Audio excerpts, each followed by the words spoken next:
Magandang gabi mga kababayan at welcome sa ang Pinoy Facebook Live. Sabado na naman, so normally it's all about OFW or balikbayan.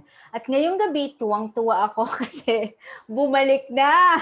Bumalik na si Miss Jean Estrabon. Good evening, Miss Jean, at welcome back. Na-miss ka namin talaga. Good evening sa iyo, Jaisel. Good evening sa mga nanonood ngayong gabi. And I hope that you will learn a lot ngayon sa pag-uusapan natin tungkol sa mga OFWs. Yes. So nabanggit na ni Miss Gino, ang ating guest ngayon ay hindi talaga siya OFW or balikbayan. She once actually studied in Singapore. Yan yung aalamin natin. At ang pag-uusapan natin ay yung research or yung parang kumbaga thesis na ginawa niya, which is sabi nga ni Miss Jean, marami tayong matututunan ngayong gabi. So Miss Jean, please introduce our guest for tonight. Okay, so we are proud to present to you the study. Ang ating guest ngayon is a research fellow from the Philippine Institute of Development Studies, but she got her PhD. Nag-PhD siya sa Lee Kuan Yew School of Public Policies and National University. So went there in 2015.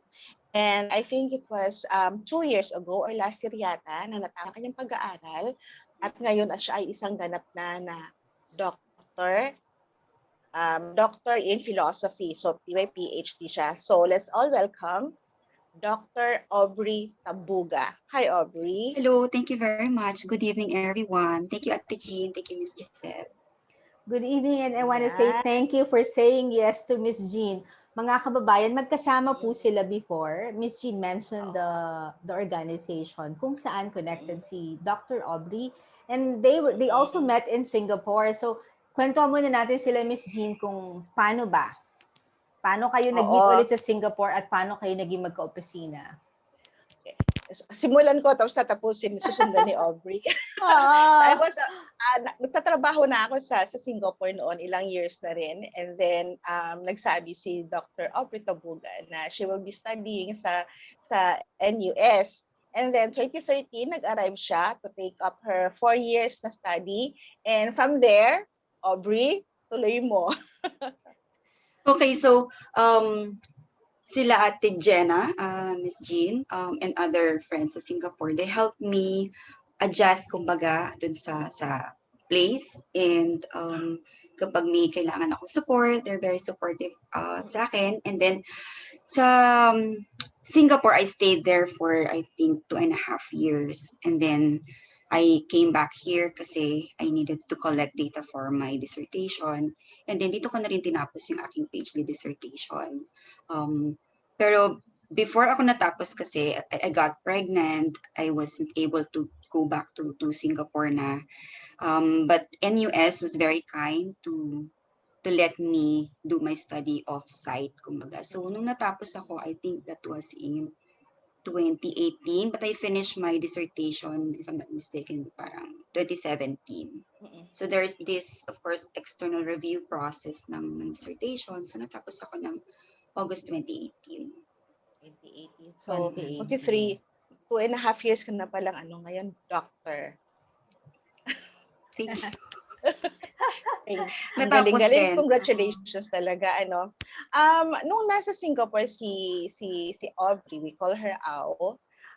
Syempre, pag nag-aaral ka, kailangan mo rin pagkatapos mo yung sobrang study, sobrang basa, sobrang exam and everything, di ba? So she needs time para mag-let go, maging happy. So me and my friends were there to provide Aubrey yung yung circle, yung saya. Siyempre maghahanap kami ng pagkain na gusto namin and favorite mga pagkain. Yun na yung parang pinaka-relaxation namin. Kakain kami sabay-sabay, lalabas kami sabay-sabay. And I'm very thankful na nakatapos ka ng PhD mo. And congratulations. And I think we have been a part of your journey. So yun, doon kami natutuwa. Yes, syempre pagka po binibigyan ako ng kunyari mga yan praises and all, I always say na it's not just me. Madaming tao nagbigay sa akin ng support. Of course, my friends, my family, my office, my mentors din. Kasi Mm-mm. to do a PhD, it's really, sobrang nakakabaliw siya. So Oo. mahirap. Mm. Yung lagi ka nalang nag-aaral, ganun. So, yung support na binigay nila Ate Jane for me, it was really, really helpful. Those breaks, although kadalasan kain yung Kain. ginagawa namin. Gusto ko Oo, yun. kasi, Talagang yes. kain, Miss Jean, ah. Oo. Wala masyadong time, no, Ate Jean, no? Wala masyadong time din Oo. to Oo. pagliwaliw, ganun. More on kain lang din. More on kain. Tanong ko lang, kasi ang mga kasama mo doon, hindi lang lahat Pilipino, di ba? So, Yeah. ano yung percentage ng mga, alam mo na, foreigners or mga Singaporeans, mga Indians? Or ilan ba kayo sa program? Okay, so batch namin, there were 8 of us. 2 Pinoy, ako yung isa, tapos yung isa galing sa Cebu. And then there was one from Indonesia, one from Singapore, 2 from China, one from Turkey, one from Egypt. Ilan ba yun? 8 na ba yun? Yeah, so I think when we were oriented, parang sinabi nila, there were 200 of you, there were 200 applicants, ganyan. Pero 8 lang kayo, yung parang ganyan. So, laki na. Oo. Parang heavy niya. Oo. Shoulders. Oo. Ayan, so ilang percent yun? Maliit lang yun. Oo. Diba? Oo. So, 4 lang. Question ko lang, Miss Jean, why NUS? I did not want to go very far din from home. Kasi pag, di ba, kung gusto mong umuwi, lapit na 3 hours lang siya na flight. And I feel that kung gusto kong matutunan kung paano i-analyze yung issues, ayokong masyadong lumayo from home. Baka mawalan ako ng understanding sa kung anong nangyayari. And then, yung Asian perspective kasi, parang during that time, parang mas gusto ko siyang makuha rather than from Europe or from US. Yun. And then, knowing Lee Kuan Yew School, kasi public policy yung gusto kong kunin. Actually, my background is economics. So, pero I felt that hindi siya enough as a tool, especially if you are doing policy analysis. Policy is multi-dimensional, multifaceted. Economics is just one tool.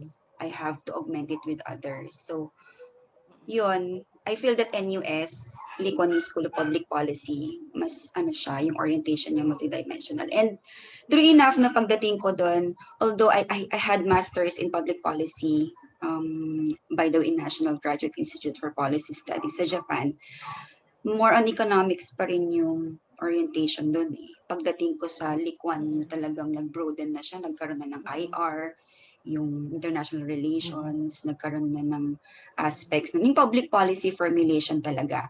What we do at PITS is we analyze policies based on efficiency, yung mga ganun, sustainability, yung mga more on economics aspect. Pagdating doon, pag meron ng mas importante na yung relevance, yung political support of the policies, yung mga meron ng naging political science, public policy, not just economics na yung tools doon. So, at first, para akong culture shock.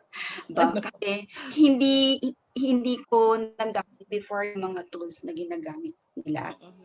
And then yung mga professors namin, they're from all over the world. Kumbaga sila yung talaga experts na sa field. They write the books that we read in school.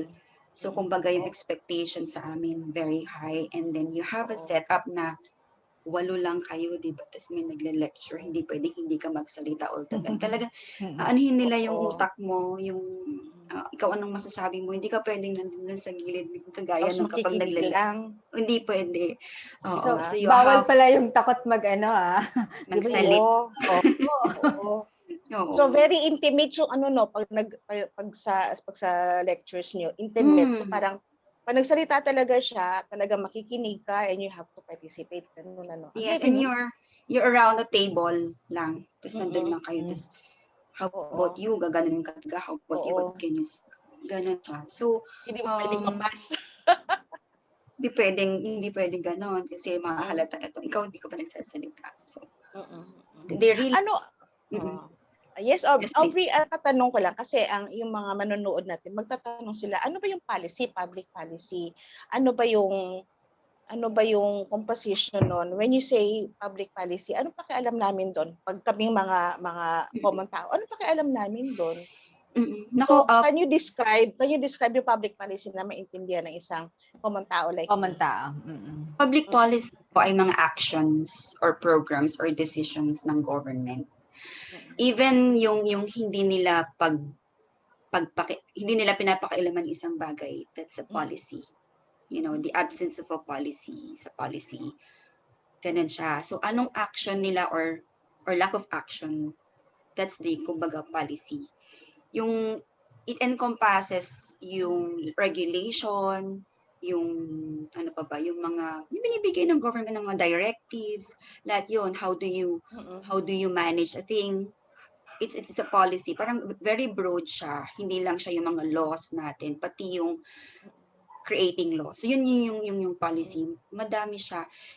Anong pakialam natin? Naku, it affects process of life. Parang minsan natin pinapakailaman yung how our legislators or yung mga babatas natin, paano nila ginagawa. But we're supposed to be there, you know, scrutinizing kung paano yung paggawa nila, evidence-based ba, gumagamit ba sila ng mga pag-aaral para lang masabi na dapat ganito. Kasi apektado tayo yung budget baga na binibigay sa education, that's a policy. Yung lack of budget sa education, that's a policy. So, policy. Yeah.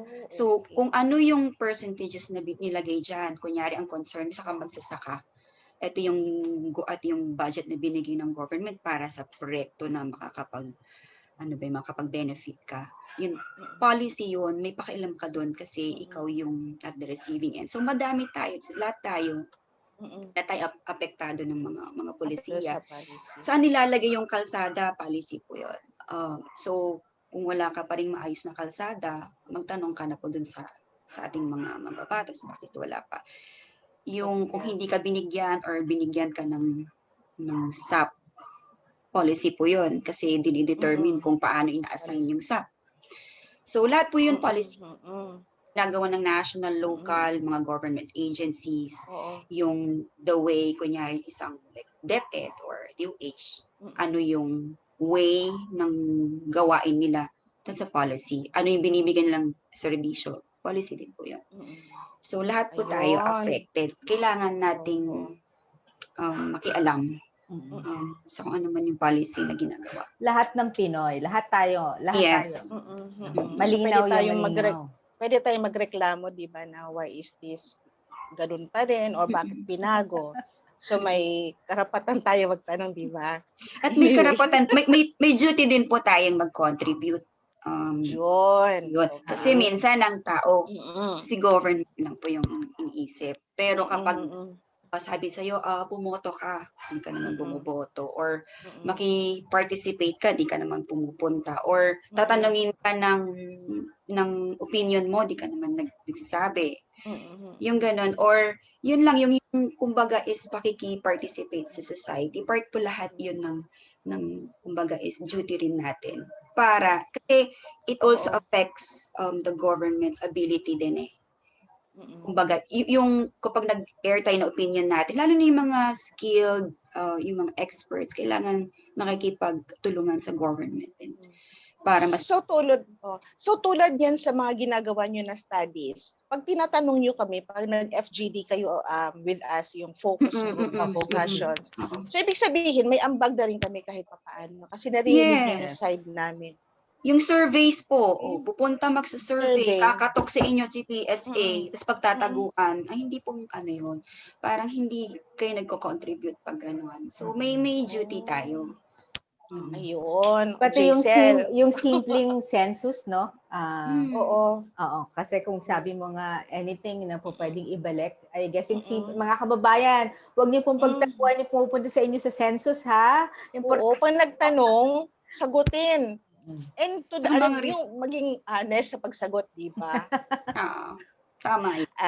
Ayan. Ayun. So, puntahan na natin yung research niya kasi parang marami sana akong gustong itanong kay Doc Aubrey dahil maganda yung Mm. sinasabi niya, baka malihis. Oo. Very Oo, interesting sige, yung kanyang sige. research. Sige, Oo. unahin. Okay, so yung title ng kanyang study, ang actually mahaba. How does out-migration behavior cascade within the community of origin? Tapos meron pang subtitle na ganyan. Bakit ganito, Aubrey, ang ginawa mong study? Can you tell us kung ano yung pinaka-gist ng napag-aralan mo, ng So, thesis mo? yes, so a brief of background po, ano. So, interested talaga ako sa labor migration. Both my parents, so may first-hand experience ako. Both my parents were former migrant workers. So, alam ko yung effect sa bata. Naiintindihan ko yung lungkot na wala both parents dahil nasa abroad. So, feeling ko parang personal commitment ko or personal, kumbaga, ano ba tawag, mission ko to study about it being a policy analyst. So, etong study na to, ang haba po ng ano, but it's actually about paano ba napaparami yung nagma-migrate. So, how is migration perpetuated? Meron kasi, ang PhD kasi, kailangan maging ano siya, mag-contribute siya ng significant may contribution siya sa literature. So, sa global literature ng migration, medyo hindi pa masyadong maintindihan kung bakit minsan yung pag-migrate ng isang tao sa isang area is it leads to more migration, subsequent migrations. Pero minsan hindi ganon. And then merong theory kasi, or ano man tawag sa theory, hypothesis na once daw na nag-migrate ang isa from an area, may nagiging self-perpetuating daw siya. So meaning that yung mga earlier migrants, mga nauna, they make migration for their kin or family easier. Kasi They open the doors. Yes, kumbaga, tapos kasi nare-reduce yung cost. Tinutulungan kasi nila yung kamag-anak nila para yun din yung gawin. So, hanggang ano daw siya, self-perpetuating, hanggang madami na yung pupunta sa abroad. Pero madami kasing scholars ang nagre-refute doon. Hindi naman talaga siya nangyayari in reality. So, since sa Pilipinas ako, gusto ko yun kasi di ba ang daming nag-abroad. In terms of it's a social issue and a policy issue. It's a social issue kasi ganito na ba lagi, ganito na lang ba lagi yung mangyayari? Parang eto lang ba yung wala ba tayong choice talaga? Yung makikita talaga natin yung families affected, yung mga children pwedeng adversely affected, yung mga hindi makakapag-cope. And then as a policy issue, isipin natin paano ba natin gagandahan pa yung mga policies natin para maprotektahan natin yung workers and at the same time also ma-prevent natin pa yung pagdami ng mga taong aalis kasi gusto rin natin sila dito for them to contribute sa ating economy. So, yun yung gusto kong ma-analyze. Gusto kong mag-contribute dun sa puzzle na why is it that some migration lead to more migration but others do not. So, ang ginawa ko, pumunta ako sa isang village kasi mahirap kasi kung laging macro tayo eh. So, what I did, I went to a village in the Philippines, a migrant sending village. It's in Bataan. So, I picked a village. Mataas yung migration incidents ng barangay na yon. Actually, siya yung pinakamataas for that entire municipality. So, 30% of families there have a migrant worker working abroad. So, ang tanong ko ngayon, bakit ganito ka-extensive yung migration doon? So, ang ginawa ko is there's this what we call social network analysis. So, titingnan yung lahat ng relations ng households dun sa village na yon. And then, kinuha ko yung kanilang migration histories. Ang hypothesis ko is that yung mga pioneers, yung mga nauna. So, kinuha ko si history eh. So, malalaman ko kung sino yung mga nauna. So, ano yung characteristics nila, paano nila natulungan yung mga sumunod na mga migrant workers. So, ang gist ng paper is that kaya naging ganito ka-extensive yung migration dun sa village na yun ay dahil yung mga pioneer migrant workers dun sa area, they're considered as centrally positioned. Meron kaming concept sa social network analysis wherein kinukuha yung mga actors na pinaka-strategic. So kapag nag-infuse ka ng information sa kanya, mas mabilis parang yung contagion, mas mabilis mag-spread yung information because you have picked the right person na well integrated, may mga kaibigan siya na mag-spread ng information. Ganun yung idea niya.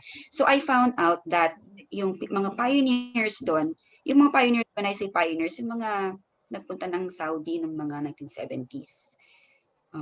Yun. So sila yung pinaka centrally positioned, kumbaga, pinaka popular, hindi naman din popular, parang talagang strategic yung kanilang mga position within the social network. Kasi kinuha ko lahat yung mga relations doon eh.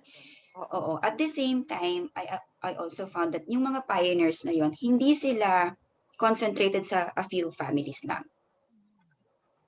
So, like, ang nangyari kasi, hindi parang naging madali kasi ang nangyari nung napag-migrate nung una, na may mga recruiters na pumupunta talaga sa mga barangay. So, and then, sabi nila, kasi nung unang panahon, mura lang eh, parang 2,000 lang ata, yung mga 3,000 lang daw yung shell out nila, or maybe mas mababa pa doon. Tapos nakapunta na sila sa Saudi, sa iba nga sa Iraq pa eh. So, yun yung parang kumbaga yung sitwasyon na yun, ang naging result nun is dahil hindi kagaya nung kapag pupunta ka ng kunyari Spain, US, usually yung mga pumupunta doon parang a few families lang exclusive kasi di ba mahirap pumunta doon. So, ang nangyari is yung mga pioneers na yon, they helped their kin naman. Parang naging culture na dun sa kanilang family yon. Kasi you know, yung mga pioneers kasi to, they exerted, ang tawag namin din normative influence. So, in-influensyahan nila yung mga families nila. Eto kapag nag-abroad kayo, okay. Kasi nakikita din naman ng mga friends and relatives nila na, di lucrative to compared sa local job opportunity. So, kumalat yung ganong behavior. Kaya pag nakita nyo dun sa paper is how does out-migration behavior cascade or spread throughout the community. Pag sinabi mo, ano muna kita ma-interrupt. Pag sinabi mo ang nakaka-influence sila, ibig sabihin ba, nung kasama doon yung kunyari, magtapos ka ng ganito kasi maraming hinahanap dito na kunyari nurse or nurse or accountants. Ganon, yes. Diba? Ang nangyari sa kanila dahil most of them work in yung mga oil fields dun sa Middle East. Tinitrain nila yung mga yung mga kamag-anak nila. Kumbaga umuwi sila sa Pilipinas. Meron silang direct recruitment, kumbaga is direct recruitment role dun sa process. Iba ngayon na hindi na ngayon ganon. Hindi na. So kaya it's kumbaga combination ng kanilang position dun sa network, and then yung role nila mas active yung role nila dun sa pag-train dun sa mga tao. May isa doon bumalik sa Pilipinas, nag-train siya ng madami from the community and from the other parang barangays, surrounding barangays. Kaya nakuha niya sila kasi nga tinrain niya. So talagang nagdala siya ng, hindi ko alam kung ano yung mga ginagawa ng mga tubes or something. Basta anong skills yung kailangan is more on dun sa mga pipes, mga ganun, dun sa oil field. So, Saudi Aramco, sa tingin mo yan, no? Oo. Naalala ko kasi in 70s, syempre bata pa ako noon, narinig ko lang, punta tayo ng Saudi. I thought, kasi isa lang alam ko na lugar Bacolod, dalawa Lod. Tapos, third, tayo ng Saudi. Yung pala, Miss Jean, nawawala ka ulit. Miss Jean, ayan. Pakiulit. Alam niyo, live tayo kasi Ayan. Ulitin ko. Yes. Maganda yung tanong mo ulitin ko. Sige, Miss Jean. Kasi noong 70s, di ba yun? Noong 70s kasi, bata pa ako noon. So, narinig ko yung third place na nakilala ko is Saudi. Sabi nila, punta tayo ng Saudi. Yung tatay ko nasa Saudi. So parang, siguro yun yung time, yung mga pioneers na sinasabi mo sa Bataan, this was the time na yung karamihan sa mga tao ay pumupunta sa Saudi. Kasi yun lang naririnig ng mga bata eh. So it stuck actually, it stuck na punta tayo ng Saudi. Oh, very So, popular. Very oh, popular. very popular. Oo. And then, Then, kita nila na yung mga babalik, mga madaming golds and maraming oo, goals. So, di ba tsaka naging, appliances. Oo. So, oo. nainganyo sila. So doon siguro na-lift din yung parang yung social standing din siguro ng mga pioneers, ano? Yeah, yes, yes. Kaya sila tiningala, mm-mm. tapos kaya sila tinatawag na strategically, anong word mo kanina? Strategically positioned Oh, siya dun yun. sa community. That's a very good one. Miss Jean, na-mention kanina ni Doc Aubrey na yung iba, di ba, na talagang nagtinutulungan nila yung mga siblings nila, ay family members just to go abroad. Naalala mo yung isang guest natin from Canada? We actually, yung Yes. una nating guest sa Oo. Dubai, ang ginawa niya, Doc Aubrey, is siya mismo, yung kapatid, ang tumulong para makapunta rin abroad yung kapatid niyang dalawa. Remember that, Miss Jean, yung guest natin?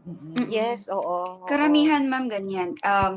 Actually, dun sa study ko, so isa pa dun sa pinaka-important na finding ko dun sa study is that yung mas close, yung mga close family members, yun yung mas natulungan.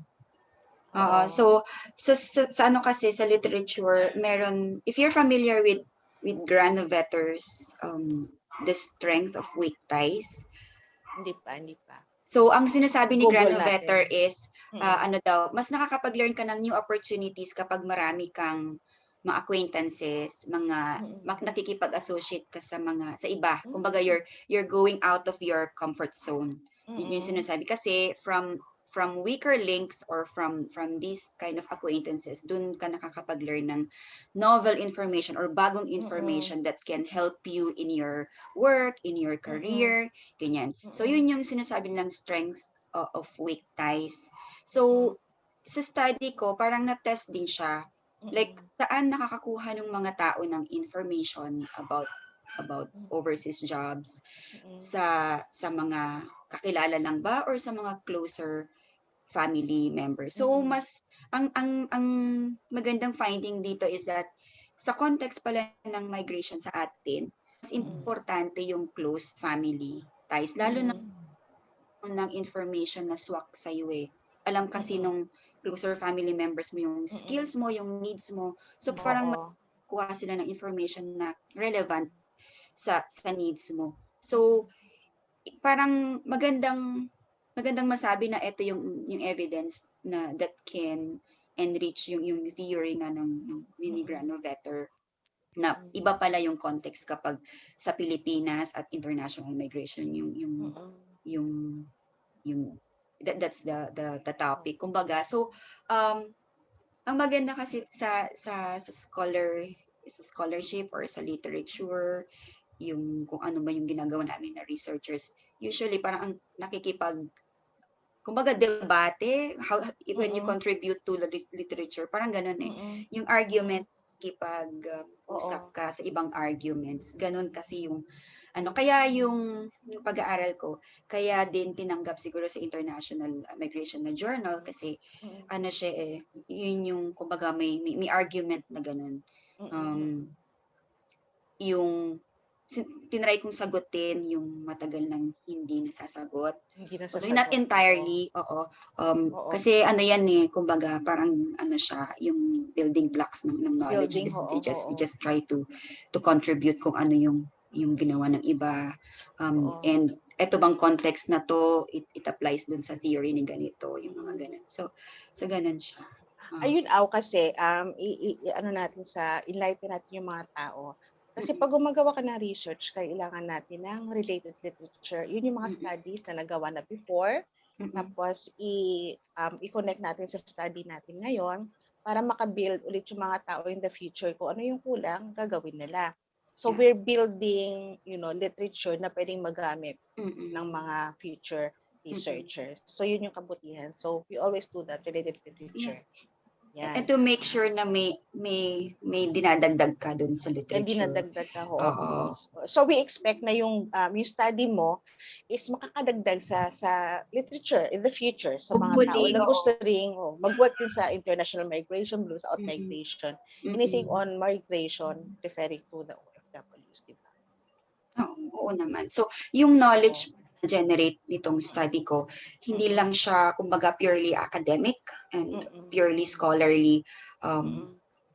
Definitely parang ina-answer niya yung question, yung issue sa atin na parang ano ba to, magpe-perpetuate pa ba? Anong dapat gawin ng government? So, based dito sa small lang na study sa village, we can expect na more or less ganito din sa kung hindi man sa lahat ng mga communities natin, sa karamihan community. So, ano ba dapat ang gagawin ng ating government? So, they have to continuously work para maprotektahan yung ating mga migrant workers, to continuously craft policies na parang for our own industry development. Di ba para hindi naman laging mawawalan tayo na lang ng workers, skilled workers. And to address really yung problems ng mga migrant workers abroad, kasi usually mga ginagawa natin dito lang pagdating doon, very minimal na yung services na binibigay natin, if at all, kasi nga ang dami nila, and then konti lang yung ating mga labor outposts doon sa ibang bansa, lalo na dito sa Middle East. Kaya din maganda na yung focus ko is more on the temporary labor migration. Oo, kasi nandun yung madaming issues nandun yung mga abuses, yung na minsan na napapabayaan natin yung welfare nila, hindi natin masyadong, although ayoko naman magsabi na hindi nila ginagawa, pero ang nangyayari kasi may mga evidence din kasi na parang kulang lang tayo talaga sa investment pagdating doon. Pwedeng damihan naman ng posts, di ba, para ma-address natin yung needs nila. Siguro, hindi naman natin siguro sinasadyang i-criticize yung mga nandun na, like our embassies and labor attaches doon. Pero pwedeng yung system kasi konti lang din naman yung tao nila Parang eto lang. Kasama ba ito sa sa conclusion ng study mo? Yung recommendations mo? Recommendation mo sa sa journal kasi, more on siya, very academic siya. So, pag nag-set ako ng policy brief in the future, which is gagawin ko talaga, na parang ihihimayin yung kung ano yung mga policy relevant. Yun yung gagawin ko. Although I already have a lot of essays from my dissertation na hindi yun lang yung paper na to. So I have I will also write a policy note. You're familiar with the policy note of PIDS, wherein these are easy to read, laymanized briefs, like 3-pager for our policymakers, for them to get the gist out of the study. Dr. Aubrey, I have a question because you mentioned na 30% yun doon sa Bataan kanina, no? Ano yung top 3 countries na normally pinupuntahan ng 30%? Kasi malaki yun, yung 30%. When I said 30% po, 30% ng household doon sa barangay. Yeah, pinuntahan ko. Oo. So usually, Middle East yan. Saudi, Dubai, yun yung mga yun. Dubai, UAE, ano pa yung isang? Abu Dhabi. So, yun talaga. They mirror yung national level trend, which is Saudi, and yun yung major destination talaga ng ating mga temporary migrant workers. So, yun. Although yung study ko, parang nung una Saudi lang yung pinapakita nila, and then later on ang dami ng countries. Pero more on temporary lang siya. Well, when we say temporary, hindi sila yung parang permanent settlement. Pero ang nangyayari kasi, yung temporary natin nagiging permanent na siya. So in terms of policy, malaki implication niya kasi kung yung taong nag-abroad, hindi na siya nag-build ng social protection niya dito, like yung pension, ganun. Pagdating, usually kasi pag-uwi ng ating mga migrant workers, nasa ano na sila, nasa retirement age na sila. Pagbalik nila dito, they just rely on their children to look after their needs na pagka elderly na sila. However, yun yung problema natin kasi yung government natin ngayon may binibigay ng mga programs for our mga senior citizens. So dahil laging ganun na yung kumbaga yung culture na parang sige mag-abroad pero hindi na build yung mga capabilities na ganun, hindi sila nakapag-prepare. Malaki yung impact niya sa ating kumbaga mga government intervention. So there's a big reason for the government to really help them, no, kung yun talaga yung choice nila, help them na para mag-contribute sa ating mga social security para magkaroon sila ng pension, or we really need to develop our industries, local industries, para maengganyo silang bumalik and eventually dito sila mag-contribute in terms of yung economic development and mag-build ng pension, mag-prepare for their pagtanda. So looking at that, ngayon, looking at that, eh. marami pa talagang dapat, parang hindi pa tapos yung istorya ng mga OFWs, lumabas sila, pagbalik nila, there still needs to be done. Yes, The yes. government has to participate pa rin, to get involved pa rin. Okay. Should we expect more research about that in the future? Basta That's a related very sa good migration? one. Oo. So sa PIDS, meron kaming ginagawang study on social protection ng migrant workers. So yun yung ginagawa namin. And definitely hanggat ganito yung sitwasyon na madami pa rin. Although ngayon maraming umuwi, pero syempre madami pa rin gustong umalis, and we feel that yung trend ganun pa din siya. So yun, kailangan ng more analysis. So that's social protection, yung kanilang yung welfare nila, lalo na on-site, yung while they're there, that it's very important.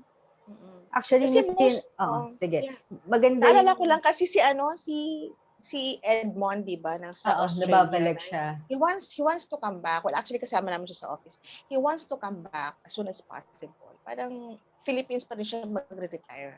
Although he can say they separate his kids, pero he wants to retire in the Philippines. So these are, sana, it will be okay for him when he comes back.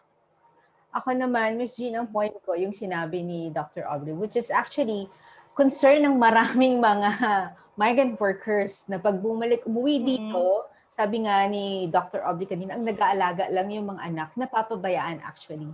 So it's actually a hot topic for the past few years, no, Doc? Kasi, di ba, yung pag-contribute sa SSS, maraming bagay na sana magawan talaga ng magandang reason, kung sino, yung mapatuloy yung paggawa niya para magkaroon ng mga maraming policy pa, matulungan talaga sila. Oo. Malaking element kasi dito yung yung behavioral, yung view natin sa preparation. Usually, ang nakikita lang natin na needs, yung immediate needs ng mga kids natin, kung tayo yung OFW, hindi natin tinatry i-build yung paano naman tayo. Kasi importante na malaman din ng mga tao na yung pag inalagaan mo yung sarili mo or nag-contribute ka sa pension plan or nag-contribute ka sa SSS, tutulungan mo rin yung mga anak mo eh. hindi ka na nila alagaan kasi meron ka na. So sana at saka wala pa tayong sa mentality na gano'n eh. Hindi masyadong iniisip yung future. Pero sana magkaroon din ng kumbaga behavior, attitudinal change. At the same time, malaki din talaga yung gagawin dapat ng government for this to improve yung sitwasyon natin na ganito. More information dissemination, more on educating eh. Yung mga migrant workers kasi natin pagka pupunta sila, very excited sila. Parang hindi masyadong nagsisik ng information. Pagdating doon, pag nagka-problema, saka lang din, kumbaga, mag-iisip. Pero sana, may disconnect kasi yung OFW and the government, something which should be remedied, di ba?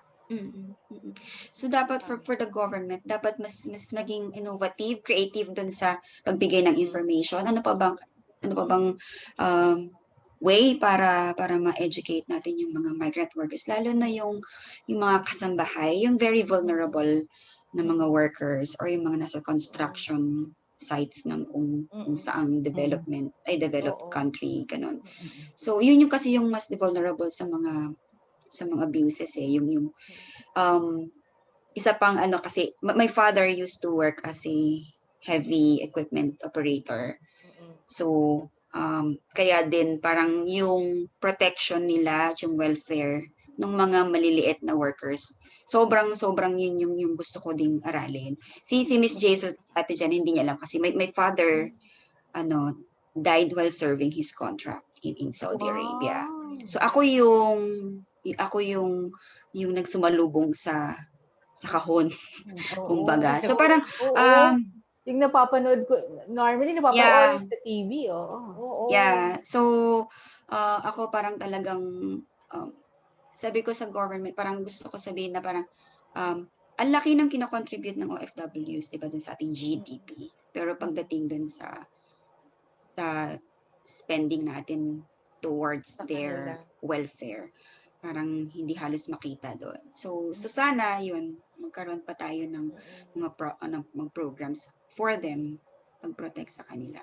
Hindi ko naman wala naman akong kumbaga biniblame kasi natural death naman yung nangyari sa father ko. Pero yung environment kasi, nasasabi din niya kung ano yung working environment meron sila eh. So, and definitely wala siyang health insurance noon. So yun yung sana may health insurance yung ating mga construction workers. Like lahat nung kasi yung mga engineers natin meron yun eh, kasi very very lucrative kumbaga ng kanilang employment. Pero dun sa mga ang bababa ng sweldo.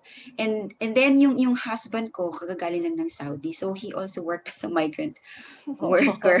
So pamilya talaga kami ng migrant worker. So nakukwento niya na madaming walang work sa Saudi. So yung mga hindi makauwi-uwi dahil may utang.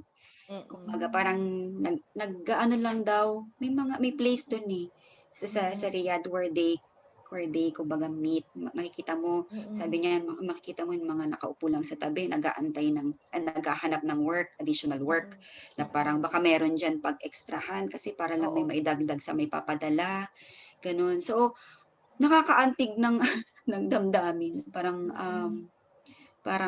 di ba, tas nangyari pa tong COVID, so malamang Maraming stories. Maraming stories ng ganyan. Oo. So kung iisipin natin lahat, malulungkot tayo. Pero ngayon, sana magkaroon ng mga madaming pagbabago dun sa lives ng ating mga migrant workers. Sana. Teka lang, Miss Jane, ikukwento ka. Alam mo ba na sa audience natin, maraming nanonood. Ang number one country ay Saudi. Outside of the Philippines na nanonood sa atin kasi always check the analytics. So, sa mga taga-Saudi dyan, sabi nga ni Doc kanina, relax lang ha. Laban lang. Oo. Parang mahal po natin sila lahat. Oo. So, ganun. Mga hero po talaga kayo.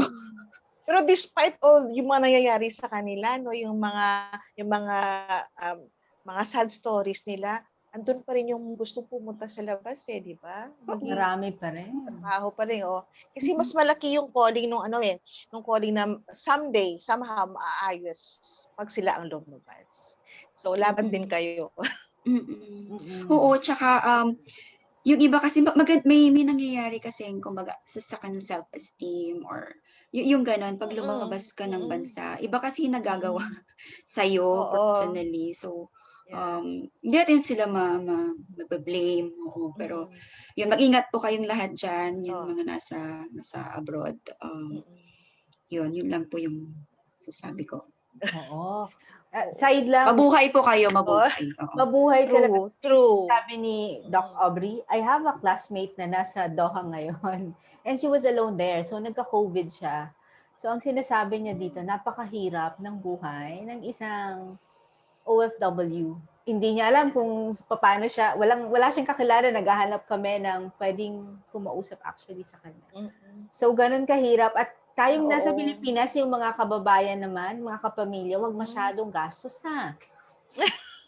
Kasi, di ba, miss, yun lang lagi natin ine-emphasize. Kasi sabi nga ni Doc Aubrey, paano pag umuwi na sila dito? It's time for them to stay here. Ang dami talagang kawawa. So, tulungan natin sila as much as possible kasi tinutulungan din nila tayo. True. Oo. So, sige, Miss Jean, yan na natin. Ang ganda, ang daming realizations. Oo, ang dami na Ni Doc Aubrey, oo. Oo. I can see na marami pang gagawing may mission ka, Doc Aubrey. May mission ka. You have to, gawin mong literature lahat ng mga anything about the OFWs, about migration, so people would know, I mean, what's happening, anong mga reasons, and how the government and everyone can help the migrant workers. And I pray na, more success in the future sa area mo na ganito. And again, congratulations, Aubrey. Congratulations for being Dr. Tabuga. Salamat po. It's my calling talaga na to build evidence for migrant workers kasi yun yung kumbaga best tool natin to yes to our policy makers. At ito yung evidence, so sana ito yung mangyari, ito yung gawin. Ito yung dito kayo mag-focus kasi kailangan lang ng help, ganun. So yeah, so as a policy researcher, yun yung ginagawa namin talaga. We provide evidence the best possible way we can, mas robust, mas kumbaga is high quality yung mga evidence na binibigay namin. So yun, sana pakinggan. Pinapakinggan naman kami. Pero sana pakinggan nila lahat. Lahat ng hinaing. Oo. Kasi yun na lang yung advocacy yun. So yun yung advocacy ko. It's for migrant workers and for our government to be more pakinggan nila yung hinaing ng mga migrant workers and to be more kumbaga is more evidence based dun sa kanilang paggawa ng mga policies at pag-implement. Yes. Doc, pag meron ka pag merong bago siya, Miss Jean, maybe I hope you can come back and share of course. Oo. So this is my first time to discuss this paper after ng publication. So thank you sa inyo po. Ay, congrats din pala kasi lumabas ito sa Wiley Journal, di ba? So, meron kasi community ng mga journals. So, mga societies na yon, they publish good research papers. And Wiley happens to be one of the best. And then there's Dr. Tabuga. So, congratulations. And of course, there's PIDS. PIDS is, I think, it's a top research think tank dito sa Philippines. So, congratulations, Aubrey. You're doing good. Salamat. Oo. It was really hard. Hindi ko alam kung paano ko mag-start. Pero ang hirap ng process. Pero sa wakas natapos din. Thank God. Oo. So I'm lucky. I'm lucky to be with PIDS, to be educated by LKY school, and to have very supportive family and friends. Oo. May bumabati nga sa iyo, Doc Aubrey Sa tingin ko kapatid mo. Sino? Merong nag-greet sa kanya from Paris. Mga in-laws, mga relatives po. Okay. So, yon. Thank you so much again, Miss Jean. Ayan. Nice. Kala ko nawala ka na eh. Sayang naman kung mawawala ka. Here. Ayan, you're here. So, Doc Aubrey, maraming salamat ulit. We hope to see you again once na meron kang update regarding sa workers. Sure. Di ba, Miss Jean, tayo dito sa Ang Pinoy because we love migrant workers, balikbayan, lahat ng Pinoy na nasa, actually lahat ng Pinoy, malaki talaga yung ambag. Ang sabi nga natin, talaga namang bayani. Bayani sila. Maraming salamat. Thank you very much and more power to Ang Pinoy. Thank you. Miss Jean, magpaalam na tayo. Ikaw muna. Mayroon ka pa bang idadagdag? Or Wala na, pero papasalamat ako kay Dr. Tabuga for gracing our show tonight. Salamat sa lessons na ipamahagi mo. And I pray na merong positive, in the future for you and the government and of course for the migrant workers. So thank you. God bless. Good luck. Salamat. thank you, Thank Doc, you. again. And thank you, Miss Jean. So, mga kababayan, maraming salamat sa pagsama sa amin. And of course, thank you so much ulit kay Doc Aubrey. Napakalaking bagay po yung Mm-mm. naikwento niya sa atin ngayon. Please don't forget to visit our portal. It's www.angpinoy.net. And this episode will also be uploaded at our YouTube channel. It's called Ang Pinoy Channel. So muli, this is Chasel. We will see you again on Tuesday for another episode of Ang Pinoy Live. Thank you again and good night po. Thank you.